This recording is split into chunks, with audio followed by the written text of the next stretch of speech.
Hello दोस्तों, आपके अपने चैनल जीएस विद अश्विनी में आपका स्वागत है। जैसा कि आप सभी को पता चल गया होगा अभी तक, और अगर आपने एडमिट कार्ड नहीं डाउनलोड किया है तो डाउनलोड कर लीजिए, क्योंकि आरआरबी ने एनटीपीसी के टाइपिंग टेस्ट से रिलेटेड एडमिट कार्ड जारी कर दिया है और उसके साथ एक छोटी सी इंस्ट्रक्शन की लिस्ट भी दी है, जो कि पर्याप्त तो नहीं है, लेकिन फिर भी उसमें जो जो बताया गया है वो इस वीडियो में मैं आपके साथ डिस्कस करूँगा। बहुत सारे बच्चों को ये डाउट है कि पैराग्राफ एरर क्या है, तो वो भी इस वीडियो में डिस्कस होगी। एक एक पॉइंट मैं इसमें डिस्कस करूंगा, क्योंकि ये बहुत ही ज़रूरी होने वाला है। आपने दो सीबीटी दिए हैं, उनको पास किया है और यहाँ तक पहुँचे हैं, तो सूचना के अभाव में आप वहाँ पे कोई गलती ना करें। तो जो जो इंस्ट्रक्शन आपको बताई गई है उसको आपको ध्यान से पढ़ना है। और इस इंस्ट्रक्शन में पहला पॉइंट भी यही है कि candidates are requested to read the on screen instructions carefully. जब वहाँ पे आपको जो स्क्रीन पे इंस्ट्रक्शन मिलेगी उसको आपको ध्यान से पढ़ना है। तो जो इंस्ट्रक्शन आपको घर पे पढ़ने के लिए मिल गई है उसको तो आपको ध्यान से पढ़ना ही चाहिए। तो आइए चलिए शुरू करते हैं। मैं आपको ले चलता हूँ स्क्रीन पे। देखिए, सबसे पहले लिखा हुआ है special instruction to candidates appearing in the typing skill test. ठीक है, ये इंस्ट्रक्शन आपको दी गई है। पहली इंस्ट्रक्शन वही है कि जो आपको वहाँ पर स्क्रीन पे इंस्ट्रक्शन दी जाएगी उसको आप ध्यान से पढ़िएगा। दूसरे इंस्ट्रक्शन में कह रहा है कि आपका जो टाइपिंग टेस्ट है वो 2 लैंग्वेज में लिया जाएगा, इंग्लिश में और हिंदी में, जैसा कि आपने चूज़ किया होगा आरआरबी की वेबसाइट पे जाके। अगर आपने कुछ भी चूज़ नहीं किया है तो आपको इंग्लिश में ही टाइपिंग टेस्ट देना होगा। ठीक है, उसके बाद इसमें आगे कह रहा है कि 3 पार्ट में डिवाइड होगा आपका जो ये स्किल टेस्ट होगा। पहला पार्ट 1 मिनट का होगा, जिसमें आपको कीबोर्ड पे चेक करना है कि कोई की काम नहीं कर रही है। अगर नहीं काम कर रही है तो आप अपने इन्विजिलेटर से कहिए कि उस कीबोर्ड को बदल दें। ठीक है, और आपको उसी में थोड़ी प्रैक्टिस भी कर लेनी है कि आपके हाथ सेट हो पा रहे हैं, आपको पोजीशन जो बैठने की है वो कैसी रहेगी तो आपको सुटेबल होगा। ये सब आपको पहले 1 मिनट में कर लेना है। फिर आपको 30 सेकंड का ब्रेक मिलेगा, वो ब्रेक लेंगे। ये भी बहुत कम है, 3 मिनट का 2 मिनट का एसएससी देती है, ये 30 सेकंड का दे रहे हैं, लेकिन कोई बात नहीं, जो है सबके लिए है। उसके बाद आपका टाइपिंग टेस्ट शुरू हो जाएगा 10 मिनट का, जिसको एवोल्यूशन के लिए यूज़ किया जाएगा। जो मतलब रिकॉर्ड होगा कि आपने कैसी टाइपिंग की है वो ये 10 मिनट है, यही सबसे इम्पॉर्टेंट 10 मिनट है। ठीक है, तो आपको, और इसमें फिर वही बात कही है कि इसमें एडिटिंग टूल्स काम नहीं करेंगे, ना कोई स्पेल चेक फैसिलिटीज़ होगी। ये जो आप सही टाइप करोगे वो ग्रीन हो जाएगा, गलत टाइप करोगे रेड हो जाएगा, जो टाइप कर रहे होगे वो येलो रहेगा, ऐसा कुछ भी नहीं होगा। ठीक है, वहाँ पे कोई वर्ड हाईलाइट नहीं होगा रेड और ग्रीन में, कोई स्पेल चेक फैसिलिटी आपको नहीं मिलेगी, ना कोई एडिटिंग टूल्स मिलेंगे। तो इस बात को ध्यान रखिएगा, ना बैक स्पेस काम करेगा, ना कोई वर्ड हाईलाइट होगा आपका। आगे चलते हैं। जो लोग हिंदी में टाइप करेंगे उनको या तो कुर्ती देव या फिर मंगल फॉन्ट जो होता है उसकी प्रैक्टिस आपको करके रखनी है। ठीक, अगला जो पॉइंट है, तीसरा पॉइंट, वो कह रहा है कि the duration of the test is 10 minutes. 10 minute का आपका टेस्ट होने वाला है। ये क्योंकि मैं लैपटॉप से बना रहा हूँ तो थोड़े से मेरे पास माउस नहीं है, इसलिए थोड़ी दिक्कत हो रही है। हाँ, तो जो 10 मिनट का आपका टेस्ट होने वाला है, इसमें क्लियरली कह रखा है कि 300 वर्ड्स होंगे। तो इस बात को आपको ध्यान रखना है कि वहाँ पे आपको 300 वर्ड का एक पैराग्राफ मिलेगा, 300 वर्ड्स। इसका मतलब जो हम लोगों को डाउट था कि की स्ट्रोक्स काउंट होंगे या वर्ड काउंट होंगे, तो यहाँ पे वो क्लियर है कि वर्ड्स ही काउंट होने वाले हैं। जहाँ तक अभी तक जो क्लियरली समझ आ रहा है कि आपके वर्ड्स वहाँ पर काउंट किए जाएंगे। तो इस बात को ध्यान रखिए और इसलिए तैयार रहिए पूरी तरीके से कि वहाँ पे आपकी जो स्पीड कैलकुलेट होने वाली है वो वर्ड्स पे होने वाली है ड्यूरिंग द टेस्ट। ठीक है, आपको 30 वर्ड पर मिनट इंग्लिश में स्पीड चाहिए और 25 वर्ड पर मिनट हिंदी में चाहिए। तो आपको 300 वर्ड टाइप करने ही पड़ेंगे टेस्ट में और 250 वर्ड टाइप करने पड़ेंगे हिंदी में टेस्ट में। ठीक है, जो 300 वर्ड्स टाइप नहीं कर पाएगा इंग्लिश में, उसकी कॉपी को एवेल्यूएट नहीं किया जाएगा, उसको वैसे ही डिस्क्वालीफाई कर दिया जाएगा। इस बात को ध्यान रखिएगा। तो आपको कम से कम वो पैराग्राफ एक बार टाइप कर देना है, क्योंकि उस पैराग्राफ में 300 वर्ड्स ही होंगे। और जब आप एक बार टाइप कर लेते हैं, अगर आपके पास टाइम बचता है तो आपको उसको फिर से रिपीट करना है। लिखा है candidates must start typing from the starting of the text and must complete the whole text. If the candidate finishes the text before all allotted time, he/she should restart the same passage and continuing until expiry of the time, जब तक time ख़त्म नहीं हो जाएगा आपको उसको type करते रहना है, ठीक है। क्योंकि इसमें आप बैक स्पेस दबा के ठीक तो कर नहीं सकते ना, आप पीछे जा पाएंगे, माउस का यूज़ करके आप नेविगेट नहीं कर सकते। मान लीजिए आप टाइप करके यहाँ आ गए और यहाँ आपने कोई गलती कर रखी है, तो आप यहाँ नेविगेशन करना चाहेंगे क्लिक करके, तो आप वहाँ नहीं पहुँच पाएंगे, ऐसा नहीं हो पाता। जो आपने टाइप कर दिया वो कर दिया, उसके आगे ही आपको टाइप करते रहना पड़ेगा, ठीक है।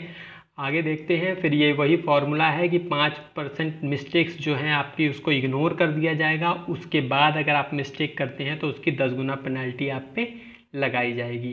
5% मिस्टेक्स आप कर सकते हैं। अगर आपने 400 वर्ड टाइप कर दिए तो आपको 20 मिस्टेक्स करने की छूट है। अगर आपने टाइप कर दी 460 वर्ड तो आप 23 मिस्टेक्स कर सकते हैं, उस पर आपको कोई पेनल्टी नहीं लगेगी। उसके आगे अगर आप मिस्टेक करेंगे तो आपको पेनल्टी लगेगी। जैसे मान लीजिए आपने 460 वर्ड टाइप किए, उसमें 25 मिस्टेक कर रखी हैं, हाफ और फुल मिला के। मतलब हाफ को कैसे काउंट किया जाता है, number of half mistakes by 2, और नंबर ऑफ फुल मिस्टेक्स तो डायरेक्ट ऐड हो जाती हैं। तो ऐसी मिस्टेक जब जोड़ेंगे तो अगर यहाँ पर आपकी टोटल मिस्टेक्स 25 आ रही हैं तो 23 तो आप कर ही सकते थे, क्योंकि आपने 460 वर्ड टाइप किए हैं। 460 में से आपके, क्योंकि 23 मिस्टेक आप कर सकते थे, तो 2 नेट मिस्टेक बची है, तो 2 मिस्टेक नहीं घटाई जाएगी, 2 को 10 से गुणा करके फिर उसे आपका माइनस कर दिया जाएगा, यानी 20 मिस्टेक। तो आपकी स्पीड तब भी 44 आएगी। तो आप स्पीड अच्छी रखिए, उससे ज़्यादा ज़रूरी है कि आप एक्यूरेसी इतनी अच्छी रखें कि आपको पेनाल्टी ना लेनी पड़े। क्योंकि अगर आप बहुत अच्छी स्पीड आपकी है लेकिन आप एक स्केल पार करके एक्यूरेसी को अपनी 90-88 घटा देते हैं, तो आपकी 500 वर्ड भी अगर आप टाइप करेंगे तो भी आप डिस्क्वालीफाई हो जाएंगे। तो आपको स्पीड से ज़्यादा एक्यूरेसी पे फोकस रखना है टाइपिंग के दौरान। अभी से इस बात को ध्यान रखिए, बहुत ज़्यादा स्पीड, क्योंकि क्वालिफाइंग नेचर का है आपका स्किल टेस्ट, इसके मार्क्स नहीं मिलने वाले हैं। जो 30 स्पीड लाएगा और जो 50 स्पीड लाएगा, दोनों क्वालिफाई ही माने जाएंगे। तो आपको ज़्यादा स्पीड बढ़ाने के पे फोकस नहीं करना है, फोकस करना है एक्यूरेसी को अच्छा रखें, आपको पेनल्टी नहीं लेनी है, ठीक है। अब जो सबसे इम्पॉर्टेंट पॉइंट है इस नोटिफिकेशन का कि फुल मिस्टेक कौन सी होंगी, हाफ कौन सी, उनका डिस्कशन हम लोग करेंगे। तो देखिए, ये जो सारी मिस्टेक्स लिखी हैं डी वाले पॉइंट में, सब आपकी फुल मिस्टेक हैं। अगर आप कोई भी वर्ड सब्स्टिट्यूट करते हैं तो उसको एक मिस्टेक मान लिया जाएगा, यानी किसी वर्ड को बदल देते हैं दूसरे वर्ड के साथ, तो वो आपका कैसा मिस्टेक है, फुल मिस्टेक है। For every addition of word, अगर कोई ऐसा वर्ड जो पैराग्राफ जिसको आपको देख के टाइप करना है उसमें नहीं लिखा हुआ था लेकिन आपने लिख दिया, तो उसको एक फुल मिस्टेक माना जाएगा। लेकिन अच्छी बात यह है कि आपने अगर मान लीजिए एक वर्ड की जगह, मान लीजिए यहाँ ओनली 1 लिखा हुआ था, इसके बीच में 3 वर्ड लिख दीजिए, द, मिस, डॉग, कुछ भी 3 वर्ड लिख दीजिए, तो भी उसको एक ही मिस्टेक माना जाएगा। मतलब अगर आप addition of group of words भी करते हैं तो उसको भी सिर्फ एक मिस्टेक माना जाएगा, एक फुल मिस्टेक, ठीक है। तो ये थोड़ी अच्छी बात है। वैसे ऐसी गलती अक्सर कोई करता नहीं है, एक ही वर्ड कोई गलती से टाइप हो जाता है, जैसे कि आप 2 वर्ड के बीच में ए टाइप कर देंगे, गलती से एस टाइप कर देंगे, कभी ये गलती हो जाती है, बाकी ग्रुप ऑफ वर्ड्स तो जल्दी नहीं होते। उसका अगला पॉइंट है कि जो स्पेलिंग मिस्टेक है वो आपकी फुल मिस्टेक काउंट की जाएगी। बच्चों को बार बार डाउट था कि स्पेलिंग मिस्टेक फुल होगी, हाफ होगी, फुल, तो इस बार क्लियर कर दिया है कि स्पेलिंग मिस्टेक जो है वो फुल मिस्टेक मानी जाएगी। किसी भी तरह की स्पेलिंग मिस्टेक, पहले होता था कि अगर आप ऑर्डर चेंज करते थे ऐसी स्पेलिंग मिस्टेक को फुल माना जाता था। इस बार क्लियर कर दिया है कि किसी भी तरीके की, चाहे आप ओमिशन करते हैं स्पेलिंग में, चाहे सब्स्टिट्यूशन करते हैं, चाहे एडिशन करते हैं, चाहे ट्रांसपोजिशन करते हैं। पहले क्या होता था, सिर्फ ट्रांसपोजिशन वाली को फुल मानता था, बाकी एडिशन, ओमिशन और सब्स्टिट्यूशन को हाफ मानता था। इस बार हर तरीके की स्पेलिंग मिस्टेक को फुल मिस्टेक माना है। पूरी क्लियरिटी है कि आप किसी भी तरीके की स्पेलिंग मिस्टेक करेंगे तो वो आपकी फुल मिस्टेक में चली जाएगी, ठीक है। ये जो 2 लाइनें हैं ये बच्चों को थोड़ा रिलैक्स करने वाली है। बहुत बच्चों का था कि हम जब टाइपिंग करते हैं तो कोई वो लाइन स्किप कर देते हैं, कोई लाइन रिपीट कर देते हैं, तो कितनी मिस्टेक काउंट हो जाएगी। तो अगर आप कोई पूरी की पूरी लाइन रिपीट करते हैं तो भी आपकी एक मिस्टेक काउंट होगी। अगर पूरी की पूरी लाइन ओमिट कर देते हैं, भूल जाते हैं लिखना, तो भी आपकी सिर्फ एक मिस्टेक काउंट होगी। ये नहीं होगा कि उस लाइन में जितने वर्ड्स हैं वो सारी आपकी मिस्टेक हो गई, ऐसा नहीं होगा, सिर्फ एक मिस्टेक। लेकिन रिपीट मत करिएगा, क्योंकि रिपीट करने में एक घाटा है कि आपने मान लीजिए 17 वर्ड की एक लाइन रिपीट कर दी तो आपके वो वर्ड्स काउंट नहीं होंगे। वो जो 17 वर्ड लिखने में आपने टाइम लगाया वो एकदम वेस्ट है। तो आप रिपीट करने की गलती मत करिएगा। ओमिट कर सकते हैं, एक मिस्टेक काउंट हो जाएगी। अगर आपसे बहुत ज़्यादा ओमिशन हो रही है तो उसको सोच सोच के डिप्रेस मत होइए, उसको सुधारने की कोशिश करिए। बाकी नहीं भी हो पाएगा, अगर वहाँ पे भी एक लाइन ओमिट हो गई तो बहुत बड़ी दिक्कत नहीं है। अब चलिए बात करते हैं हाफ मिस्टेक की। तो देखिए हाफ मिस्टेक जो है ये ई पॉइंट में आपकी दी हुई है, ये सारी मिस्टेक आपकी हाफ मिस्टेक होंगी। इसमें सबसे पहली मिस्टेक तो स्पेसिंग एरर है ना, कि अगर आप स्पेस देने में गड़बड़ी कर देते हैं। कैसे स्पेस, जैसे ये हैव था, हैव को इकट्ठे लिखना था, यहाँ पे एक स्पेस दे दिया है, तो ये आपकी एक हाफ मिस्टेक है।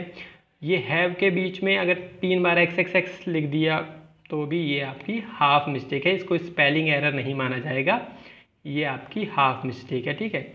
ये अनडिजायर्ड स्पेस अगर आप कहीं दे देते हैं तो।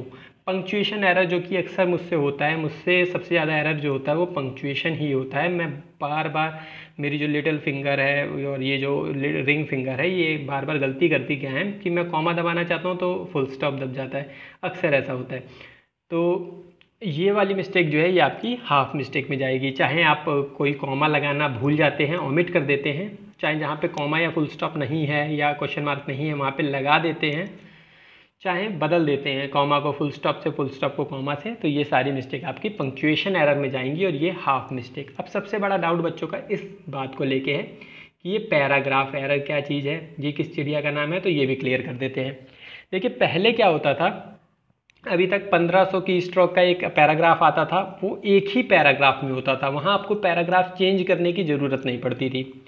लेकिन अभी रेलवे ने ये क्लियर तो नहीं किया है कि वो 2 पैराग्राफ देंगे या 3 देंगे, लेकिन उन्होंने यहाँ पैराग्राफ एरर डाला है, तो एक डाउट बनता है कि हो सकता है कि आपको पैराग्राफ मिलेगा टाइपिंग में। और जब आपको पैराग्राफ मिलेगा तो ऐसा होता है ना कि आप पैराग्राफ लिखते हैं, उसके बाद जब चेंज करते हैं तो वो पैराग्राफ एकदम स्टार्टिंग से लिखना नहीं शुरू करते हैं, एक बार टैब दबाते हैं और उसके बाद शुरू करते हैं।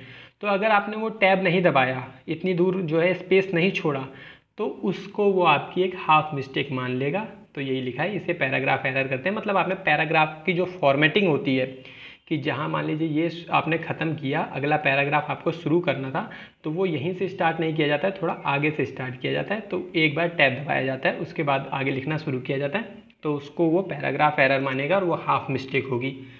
कैपिटलाइजेशन की मिस्टेक भी हाफ होगी। अगर आप स्मॉल लेटर को कैपिटल लिख देते हैं, कैपिटल को हाफ लिख स्मॉल कर देते हैं, तो वो आपकी हाफ एरर है। और क्योंकि हिंदी में कैपिटलाइजेशन नहीं होता है तो इसलिए हिंदी में ये एरर नहीं मानी जाएगी।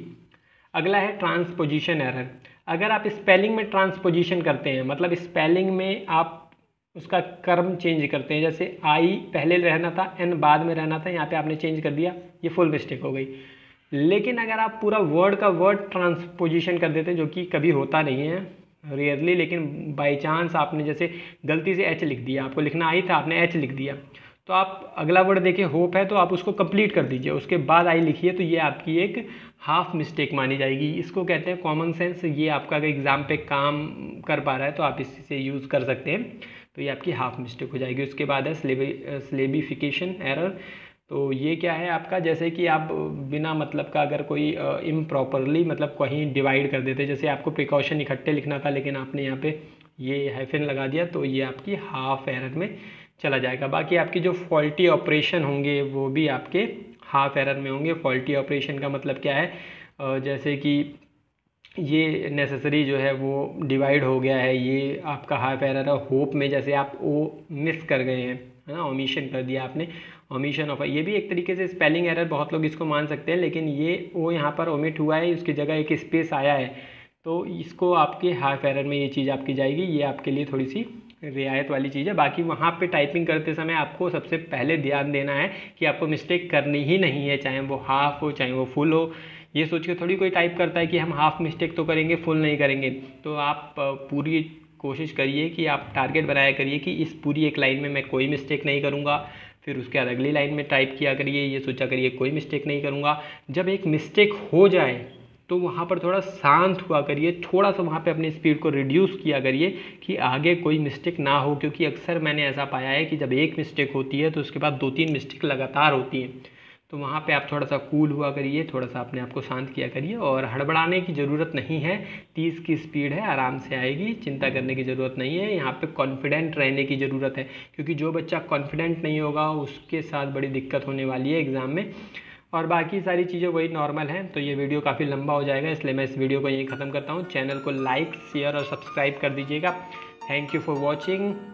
Best of luck guys.